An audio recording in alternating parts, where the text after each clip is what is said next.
तर मित्रांनो, मी आहे प्रवीण राठोड. तुम्ही पाहता आमचं YouTube channel tech Marathi expert.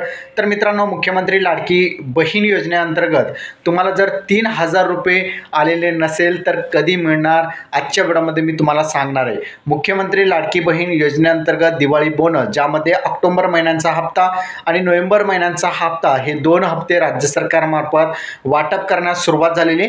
पण लक्षात ठेवा, हे वाटप सरसकट नाही. म्हणजे अनेक महिलांचा प्रश्न असतो की राज्यातील एक बटन दाबलं की सर्व महिलांच्या खात्यामध्ये पैसे जातील.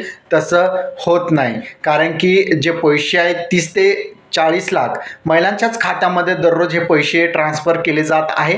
त्यामुळे जे आहेत 4 तारीखपासून ते 10 तारीखपर्यंत हे पैसे जमा होत राहील आणि तुमचं 30 ते 40 लाख दररोज हे जमा होत राहील. जोपर्यंत संख्या सरसकट महिलांच्या खात्यामध्ये पैसे जमा होणार नाही तोपर्यंत हे पैसे जमा होतच राहणार आहेत. त्यामुळे तुम्हाला वाटलं असेल की आमच्या घरातील आई असेल, बहीण असेल, यांना पैसे आलेले आहेत पण आम्हाला आलेले नाही, तर लक्षात ठेवा, तुमचासुद्धा नंबर 1-2 दिवसामध्ये लागेल आणि तुमच्यासुद्धा खात्यामध्ये हे पैसे जमा होईल. राज्यामध्ये जवळपास 2 कोटी महिलांना या योजनेचा लाभ दिला जात आहे. आतापर्यंत आपण बघितलं की दररोज 30 ते 35 लाखच महिलांच्या खात्यामध्ये डीबीटी अंतर्गत जे आहे त्यांच्या खात्यामध्ये 3,000 रुपये ऑक्टोबर आणि नोव्हेंबर महिन्यांचा जमा केला जात आहे. तुमच्या खात्यामध्ये जमा झाला का, नक्की कमेंटमध्ये सांगा. आणि चॅनलवर नवीन असाल चॅनलला सबस्क्राईब करा. इथे सामान्य जय हिंद, जय महाराष्ट्र.